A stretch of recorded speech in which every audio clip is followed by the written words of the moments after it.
Welcome to Break the Box, a podcast at the intersection of faith, entrepreneurship, and creativity. I'm your host, Jake Starkey.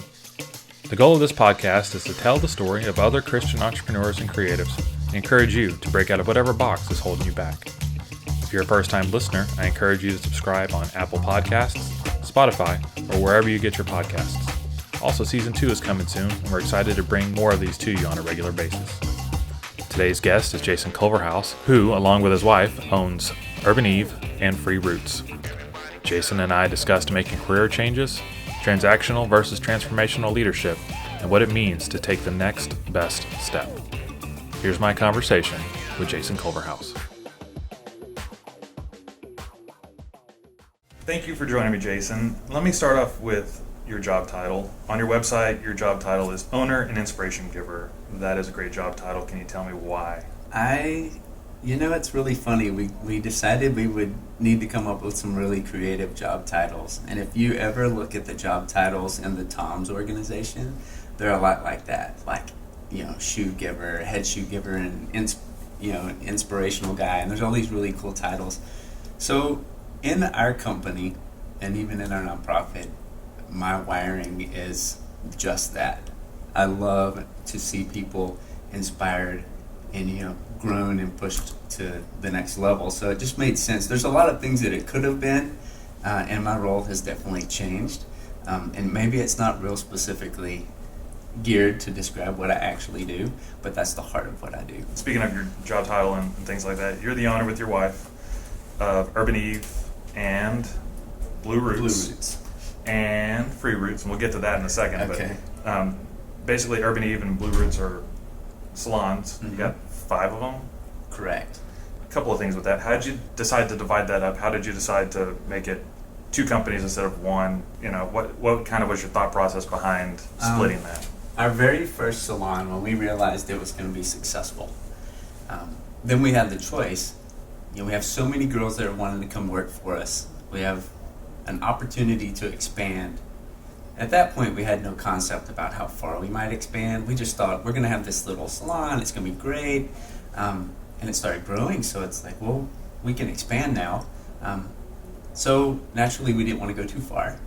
And we thought, well, the next town over. We're in Lake Jackson, Texas. We thought, well, West Columbia, it's a neat little small community, and they don't really have, too many options for salons there. And so we thought, well, we'll put one there. But then we thought, well, what if we do specific marketing per salon? Then that could be an issue. So maybe we should make a second brand. And then we realized, Lake Jackson, that's a bigger location. If we ever expand more, it'd be great in bigger communities. It has a lot more to offer. But these neat little salons, we were going to put our first one in West Columbia. We thought, let's call it a whole nother name. It's a whole nother brand. So we have kind of the small town brand, which is Blue Roots, and we have Urban Eve, which is for larger communities. Yeah. And you just opened in Pearland, a year or so ago? Just over a year ago. Pearland, Lake Jackson, and you're going to ask why, but Medina, Minnesota are our Urban Eve locations. And Blue Roots, we're in Angleton and West Columbia, Texas. Yes, I'm going to have to ask. How do you go from basically one county to Minnesota? Yeah. About 10 years ago, we met a great consulting company, and I really credit them with a lot of our business success. We're a Summit salon, and it's the Summit Consulting Company, and they're great friends of ours. They've been with us through all of our highs and lows, from beginning with literally me and Jennifer to now 70-plus employees in 5 locations. They're amazing. So, needless to say, their headquarters is in Minnesota. Our consultant that's been with us so long is not only our consultant, but a close friend. His wife is a hairstylist. And when they were discussing opening their first salon, they came to us and said, can we do an Urban Eve? We said, absolutely.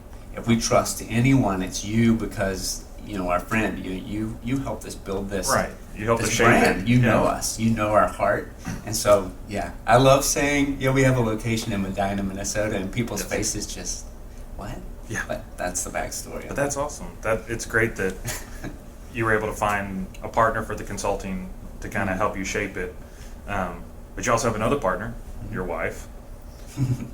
when you went from being, let's see here, I have it written down, a drilling fluids engineer to hair salon owner, and the multitude of other things that are in that place, because I've been there. What was that conversation like? Did you just like come home one day, put down the briefcase, the hard hat, and go, honey? Yeah. That's part of the trouble with that time in life is I was very seldom ever home to have conversations. Granted, I had a company vehicle, an expense account, made really good money, had future opportunities to make my way into the big office. Meanwhile, I'm leaving at about 12 midnight to 1 o'clock every morning, and I'm getting back at maybe 6, 7, 8 o'clock the next evening, if I get back. If we had a problem on one of the rigs, I was on land-based rigs, and going as far as like College Station, Brenham, over to Anahuac, and I was never home. And a lot of times there'd be problems, and I would get stuck out there sleeping in my truck, working for the company on these situations, dangerous situations, And so I remember having one meeting where all of us got together at the office in Houston, and I was looking around, and guys were talking about heart attacks they've had. We had guys having strokes. Everyone was extremely unhealthy because you're just eating from gas stations and you're always on the road. And, yes. Guys talking about how they're missing their son's graduation from high school, missing the daughter's birthday party. Oh yeah, my daughter plays soccer, my son plays Little League. Yeah, I wish I could go to a game. Like these men, a group of them were on second, third, fourth marriages. Oh, man. And I just looked around at that moment and I thought, I don't want to be that. I don't want that to be my legacy. Dad provided great money and security, but we didn't really know him. Yeah. I wasn't okay with that. So, needless to say, Jennifer, and we're very close, so she noticed it too. And we were kind of in this dilemma. She had done hair for 10 years at that point. We go way back. We're high school sweethearts. Oh. This past February, we've been married 23 years. So, like she's always said, you either grow up together or you grow apart. We grew up together, so she knew how I felt. She knew the struggle. She knew from her side the struggle. And one day she said, you should go to beauty school. And I just laughed, because we'd been around it for 10 years. She'd done it. And then again, another time she said, what if you did? What if you did, and I could catch you up to speed when you got out? We could open this little family salon, maybe me and you and 2 friends that are in the industry, and just make enough to just go on some family vacations, and you could be the Little League coach, and we could have, be at everything that our kids do. And so I just thought, well, that sounds like a great deal. Make just enough money and have just, this one little place. Yeah. And not be what I was afraid it was going to have to be. Yes. I've had those moments sitting in a meeting and looking around going, I'm on the path to that. Yes. That's not exactly how I want to end my days. Mm-hmm. Yeah. So, and I can appreciate that your wife was planting that seed of go to beauty school and go through all that, and kind of, it seems very random, but yet not at all when you kind of put all the pieces together. Absolutely. You pull that one thing out, it seems strange, but then you put it all wrapped up. And I really, especially with the theme of your podcast, this was a jumping off point for us as a young married couple. This was one of the first times we were put in the position to decide between security, monetary stuff that would keep us comfortable, and living. And that's huge. And when you hit those moments, they're scary, because we had no guarantee that this would work out. We had no guarantee. We just thought, even if we're poor, even if we struggle, at least we'll be together. Exactly. And if you can get to that point and then continue that pattern of taking risks, then it leads to everything we're going to talk about next. Yeah, absolutely. And so you go through this, you start the little boutique, you kind of start how to partner in that work relationship. Obviously you go home at the end of the day and y'all are both there, and at work someone's taking care of something, someone else taking care of something else, and you're having to not necessarily have 2 different relationships, but it can be difficult. I've never worked with my wife. I've heard it's difficult to go to work and she's there, and how do you make that work? Yeah, it's really interesting, and people actually ask me this question a lot. A, how do you spend so much time with your wife and you guys just not hate each other? And how do you work with 70 girls? If you think about it. Me and one other guy in the company, it's really funny, especially coming from the oil field where it's male dominated, very, male driven. It's all about culture as it relates to the company, but as it relates to my wife, again, growing up together and having that partnership and doing scary things together and depending on each other was the best foundation to lead us to what we do now. The other thing I'll tell you is that we are wired very differently. When they say opposites attract, it must be true. That's us. They make fun of me. The girls call me, I'll say something because I'm the inspiration guy, right? They'll call me White Buddha or the White Bob Marley because I'm really laid back. I love inspirational things. I'm an encourager. That's my gifting. I love encouraging. And so that's me. My wife is an amazing entrepreneur. She has a business mind that does not quit. It's amazing. And she has an endless gas tank. You know, she comes up with these amazing ideas and strategies and ways to get there. She's a big vision person. So where at night I will sleep through a hurricane, my wife will wake up 2 or 3 times at night. This last week, at least once a night, and I will see her phone come on and the room glows and she's typing notes down. She had this great idea. You know, it's all about balance. And so obviously being wired differently, we have different roles. She's really talented at big vision and coaching and direct mentoring of our top leaders, where I work on the company culture. I think we both believe in the holistic method of anything. Family, business, spirituality, in our business in particular. I mean, we've all seen or been in companies where it's just very, you do your job, you get paid, don't mess up, we'll keep doing this next week, we'll keep you around. And it's a miserable thing. If you've ever been in a job where you're not passionate and you're not challenged and you're not growing, it's a miserable thing. So from the beginning, we both just were really convinced and convicted that we've been in those situations, and we never want to create an atmosphere where we replicate that. Anyone that ever works for us, we want them to be able to say, I totally grew. I belonged. I was cared for. I grew. And then the last thing is I gave back and I made an impact. We've learned that you can hire someone based on their talent, but you can't teach them how to be nice. We hire these girls who are just out of school, that are hungry, that are eager, that are smiley and happy. Like, we tell them, you don't have to know how to do anything or anything good. If you've got a license, we will teach you the skill. You can teach skill, but you can't teach personality. You can't teach kindness. You can't teach generosity and teamwork. I mean, to an extent you can, but we want girls who just have that. Right. We can teach the rest. So our level system, it's a strategic training system where we're guaranteeing them, you're going to be an expert. You're going to be amazing. And we're not going to throw you to the sharks until you're ready. So it's a specific timeline. And when they're ready, they test out and they have models and they hit the floor. Yeah. So I hope that answers kind of what you're asking. The holistic approach, Yeah. And I'd heard an analogy a long time ago with baseball. If you take 2 people and they can run from home plate to first base in the exact same time, but one is smooth and kind of graceful and the other one's tripping over themselves, but they get there at the exact same time, who do you want on your team? And a lot of coaches will say, I want the one that falls because I can improve them. And once I improve them, they're beating the person that was graceful at the same speed. Absolutely. So I like that analogy. I like the idea of taking people under your wing and kind of, and not just saying, we want you to grow, but providing that specific path of, Sure. if you're here, this is how we want you to grow, Yeah. and it's all up to you. Not all up to you, but Yeah. You make your own path. Absolutely.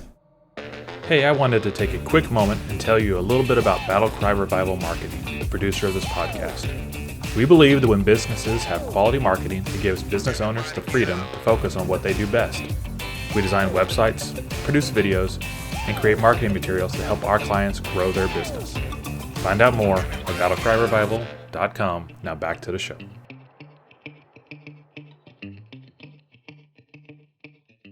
It seems like Urban Eve really is a jumping off point for your efforts with Free Roots.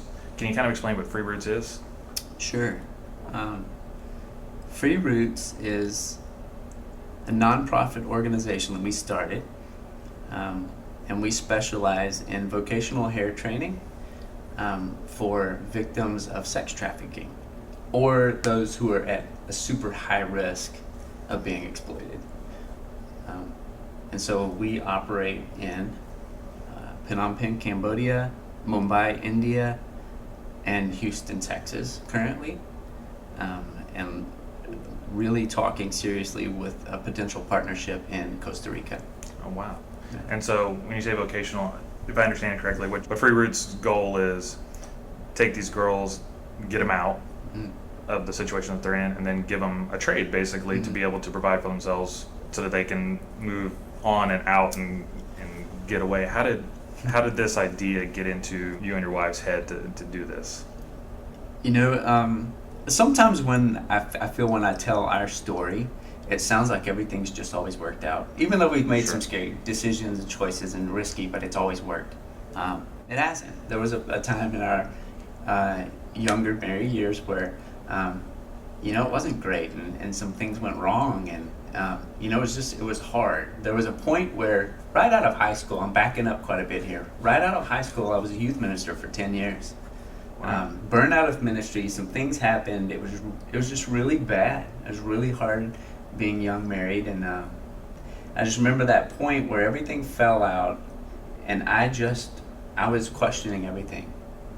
I was questioning God, not just what are you doing, but are you even there? What am I doing? What's my purpose on this planet? It was a miserable, dark time for me, and I remember just thinking to myself, all I've got to do right now is be a great dad and a good husband and take my family to church.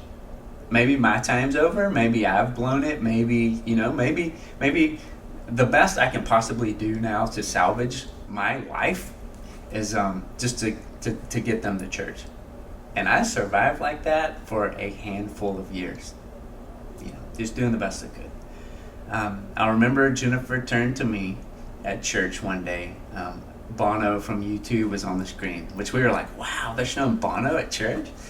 And he was talking about Africa and all the stuff going on in Africa, and people need to stand up and do things and get over there. And so they get up after the video. We're going to take our first trip to Kenya. Any of you that are interested in going, please sign up back here at the table, blah, blah, blah. Well, she immediately turns to me and says, oh, do you want to go? Do you want to go? And I said, absolutely not. I've been there, been on mission trips, led them, took bus loads of kids to Mexico. I've done that, handed out stickers and suckers and told people Jesus loves you and leave them for another year. I've done all that. And so, needless to say, she goes to Kenya, comes back completely changed, goes to the pantry and just cries because we have some things to eat. Cries because we have hot water in the bathtub. I'm like, what is going on? The kids are like, Mom, I'm hungry. She says, oh, there's crackers in the pantry. You will eat that. We have food. It was life-changing. Long story short, the Daraja Children's Choir was going to come over and visit our church. And she said, these kids, we're going to be able to host some at our home. Is that okay? I was like, yeah, that's fine. I was still real lights out. But through an experience that weekend with those kids, I describe it as heart surgery. My stony, hard heart and my light switch off were all taken away. I was given this beating, soft heart, and my light switch was flipped on. It's amazing. It's a story for another day. But from that, right after that, I just said, I'm going to go to Kenya now. And so we went together. It was beautiful. It was an awesome experience. As soon as we get back from Kenya, we're excited. We're going to keep going to Kenya. I was trying to learn Swahili. We were that pumped. And our pastor comes up and says those magic words I'll never forget. Would you guys like to go to Cambodia? And I said, I don't think so. I think we're good. We're good going to Africa. He said, no. Here's my thought. We have an orphanage that we work with, and there's some older girls there, and they're getting to a point where they don't really have education and they're going to be out, and they need something to do to support themselves. Could you teach them haircutting? Because at that point we owned our salon, and it just clicked, and I thought, that's kind of cool. We could actually take what we do for a living and go around the world and help someone have a life. Yeah. It's really cool. I mean, how often do you see that? And so that's where it started. And I told Jim, we'll go once. We were laughing this last month. We were talking about our passports. We have 11 visa stamps to Cambodia. Just Cambodia. Awesome. You know, and so we lived there for 2 whole summers and took our kids and lived in the city and built great relationships. And so that's really what it was born out of. From there, we just stayed open to opportunities. The unique thing is that our staff, it's like built-in mission teams. These girls are so passionate about the same thing. When we say this trip's coming up, we need teams, we have more than enough volunteers. And so we're at that point, we're building more opportunities, more partnerships, because it's just expanding. So girls that work for a company not only get to come in and do hair and do it in an inspirational, growing environment, but they have this opportunity to give back as close as Houston and as far as Southeast Asia. Wow, that is awesome. Very cool. And so the Erica, the lady that was cutting my hair, I remember she was very nervous, and she was, considering it, possibly doing it. Okay, I'm gonna do it. And she came back and she was like cutting my hair and crying. I was like, this is weird. Please stop. Yes. But she was so inspired, and she was so gracious with that opportunity, and you could just tell that for her, she had never once ever possibly considered going to Cambodia or going anywhere for anything like that. And I think that for her, it was life-changing because she got to go and use her skill, use what she's trained in to help others be trained to move forward in their lives. And that's what I really love. And I love the story that it just keeps baby step, turns into giant step, turn into humongous leaps, turns into, things like this where you've got, I'll say organizations, 3 organizations across 5 locations in multiple cities doing all kinds of stuff like that. How do you stay encouraged, and how do you continue to, it seems like a fun job, but how do you continue to stay motivated to keep going and not burn out and not kind of melt into your chair and go, all right, I'm done, because I want to know. Yeah, that's a great question. There are 2 big factors, I think, in one is I have a wife that has an endless supply of gas. She's just go. But it's really critical, I think, for anyone's life who you're really going to try and live wide open and really live open to experiences and opportunities. There's a key. I think if you can remember and focus on the fact that it has nothing to do with you, anytime you can detach yourself from ego can be 2 things. It can be your desire for power or control, or ego can be your concern for what people think about you. If you can let go of those 2 and they not be in the equation, it's amazing how far you can go. When you do that, I would say this. To do that, there's 2 things you need to do. You need to find someone who is a mentor. Now, a mentor is not someone who's a close friend that's older than you, because a lot of times just close friends, they'll tell you the truth, but they'll buffer it to not hurt your feelings, right? You want a mentor. To me, you want someone who is further down the road, a few steps in front of you, loves you, but loves you enough that they're going to tell you the direct truth, absolute truth. Absolutely. And then the second thing is, when you have that in place, you need someone to mentor. When it's being poured into you, you've got to pour it out. And so you find someone who's a few steps behind you, that you have a little bit of life on, that you love, and you're willing to give them truth and not buffer it because of your emotional caring for them. Right. You care more about their success. And I think when you do that, it busies you enough to where you forget that ego. The ego is not in play. And I think the ego is what drags us down. We really get tired of trying to keep up what success is, what everyone says we need to be doing or having to be successful, and all the busy work that goes along with it. Absolutely. How do you apply your faith to the choices you make as an entrepreneur? How do you take that faith that you mentioned the great story of kind of your faith being activated. Sure. How do you apply that to the choices you make? Especially if you have a wife who's got a bunch of ideas, how do you kind of narrow them down and say, this is where we can make a change, this is where we can improve? I would say, this is funny. In relation to our business, what we don't do as far as integrating our faith into our business and those relationships, what we don't do is label it Christian. And this is really a touchy topic, but it's something that I'm really passionate about. Because even with our nonprofit, you'll have people sometimes that ask, oh, are you a Christian nonprofit? Or are you a Christian company? It's like, well, I don't know. You'll have to ask our nonprofit when it accepted Jesus into its heart. Yeah. Is our nonprofit a Christian nonprofit? And I know what they're asking. But I think as believers, sometimes we try to label everything around us and just be involved with the things around us that are Christian. Mm-hmm. And I think we get so wrapped up in the bubble and worried about how are we coming off. We got to, WWJD bracelets and our t-shirts and our core friends and our small group, and it's all beautiful stuff. But if we're surrounded by this bubble where everything has to have a Christian label, are we really being missional? So to say that is to say, I believe that faith is just really meant to be lived out person to person. I don't believe that faith is just giving organizations Christian titles. So the way that plays out with us is I really think the difference in leadership. Traditional leadership is called transactional leadership.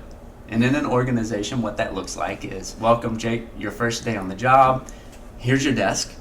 Here's your keyboard.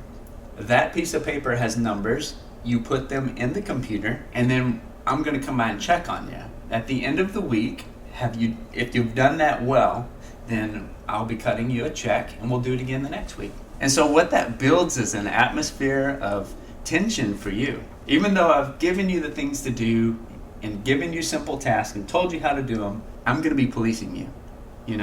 It's addition. If we're talking math, it's addition. Jake, you do this, and it equals this. And we're going to just keep doing that until, the end of time. Yeah.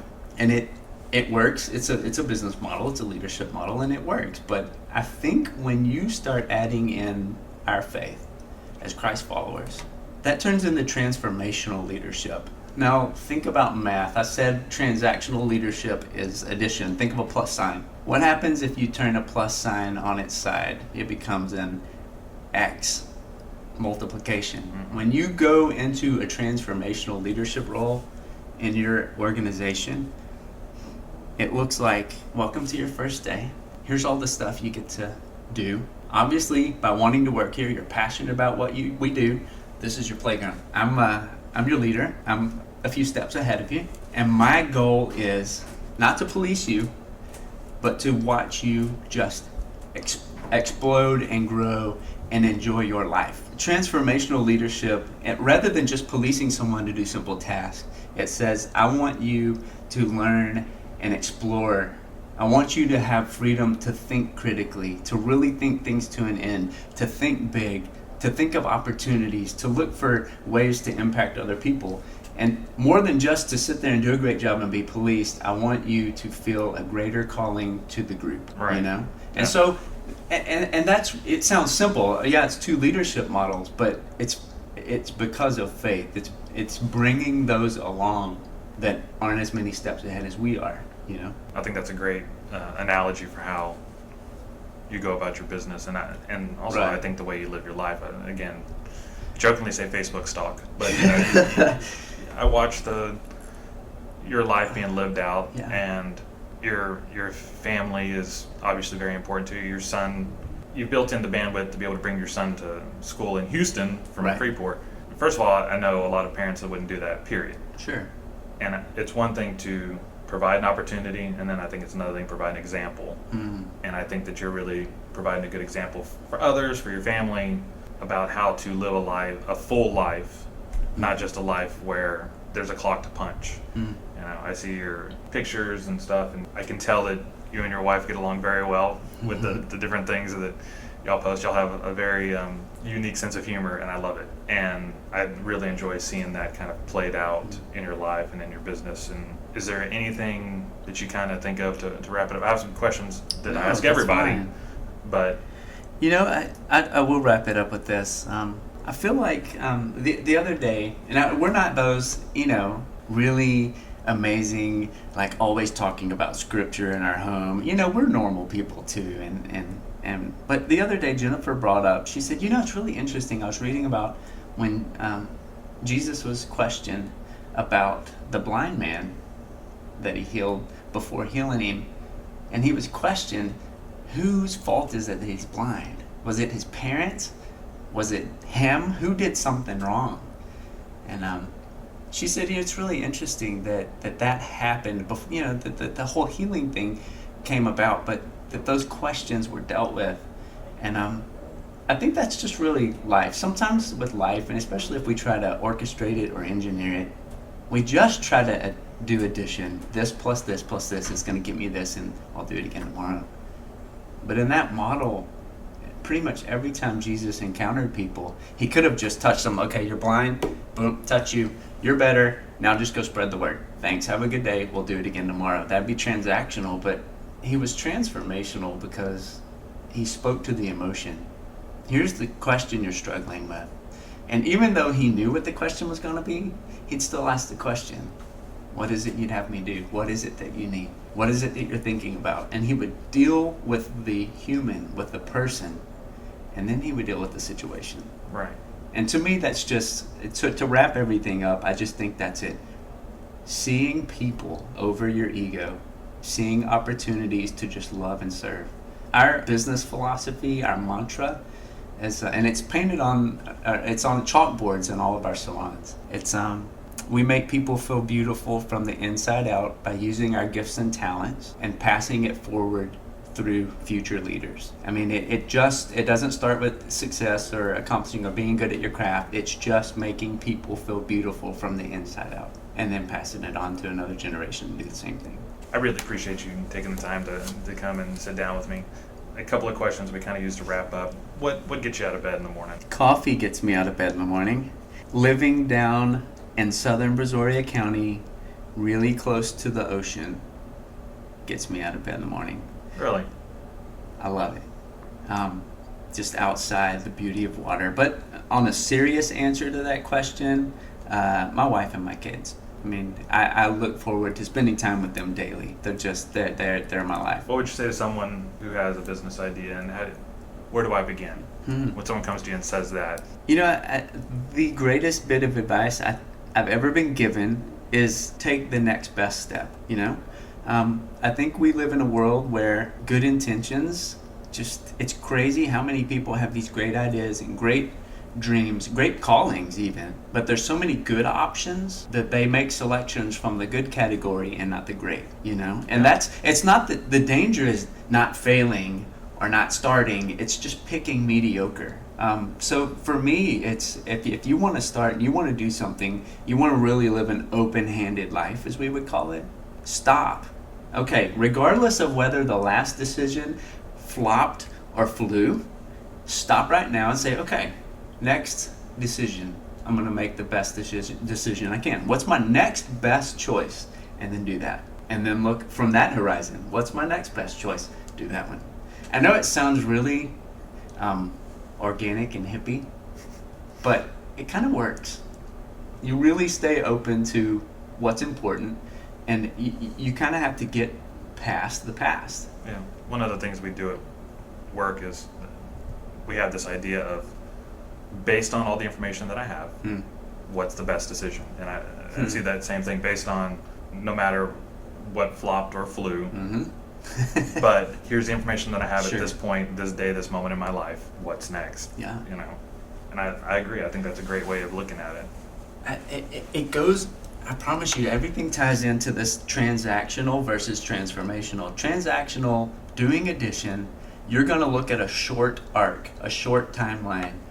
Okay, what I did last week, good or bad, it's got me here this week, and I really want to have a good week next week. Most people live within a 2 to 4 week spectrum because those are when your closest paychecks are coming, your highest emotions are still floating around, and most people live the American dream in this really short 3 to 4 week arc. And it's very true. And they're adding up, this and this. When you start living a transformational life that's really hands open, you start looking really long. That arc gets really long. And you are willing to look back and say, this stay with me on this. The way I was raised, the good and the really bad experiences, the way I was treated, the experiences I had, the things that have shaped me to be wired the way I am, man, that's kind of why I'm passionate about what I'm passionate about right now, right here. Mm-hmm. And given that, man, I don't really want to get hung up on thinking all week about my next paycheck, but how, when I'm gone, am I going to leave a legacy that still carries on my life force? And it's all about that arc. Do you see time in a short frame, or do you see that your lifetime has an impact? And unfortunately, I think some people get to the end and go, wow, I wish I paid more attention. Yeah, or I wish I would have tried, ... whatever it may be. I wish I hadn't held everything so tight. Mm-hmm. Are there any books that you recommend? There are. My wife is the true reader. I have a really small selection that I really would recommend, and they may or may not be for everyone, but I'll kind of categorize them. If you're talking about kind of inspirational books of faith and spirituality, I'm a really big, of course I'm a Bob Goff fan. If you haven't read Love Does, that's just, I think we tend to live a lot like Bob. We try to have that type of even business model, just being free-spirited, living with hands open, and taking opportunities. When I really kind of try to nerd out on spirituality, I love to read Richard Rohr. He has a couple of books, Falling Upward, which is all about kind of the first and second half of your life in spirituality. But there's a book called Breathing Underwater. It's actually based on the 12-step program of Alcoholics Anonymous. And so, someone listening may be like, I'm not an alcoholic. I've never had anyone in AA in my life.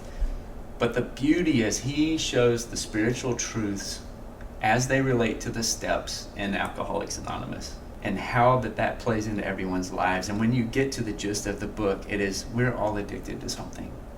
And it's soul draining, and it can take you out. And it's a beautiful book. I recommend anyone read it, but especially if you struggle with anything in that spectrum, it's an amazing read. And if I get really nerdy, I like to read Thomas Merton. There's a book called New Seeds of Contemplation that's just really about spiritual mindfulness and really opening up to what God's doing. So that's a good one. Now, if we want to talk about business or leadership or personal development, Dave Ramsey, EntreLeadership. Yep. I love that book. Our leadership team actually went through that as a group, and it's a super meaningful book. The biggest influencer in my life, though, has been a book called The Flip Side. Now, the author's name is Flippin. Yes. And it's a life changer. A lot of times we're told, play to your strengths, and encouraged to do what we do good and keep doing it. Meanwhile, there's these things called constraints, personal constraints that are under the surface that are hindering our impact on people's lives. And that book's all about identifying yours and then working on them to have less of them. And the person with the fewest constraints wins. Not in a competitive win, sure, but the person with the fewest constraints has a bigger impact. Beautiful book. Yeah. And finally, how can people find out about you and your work?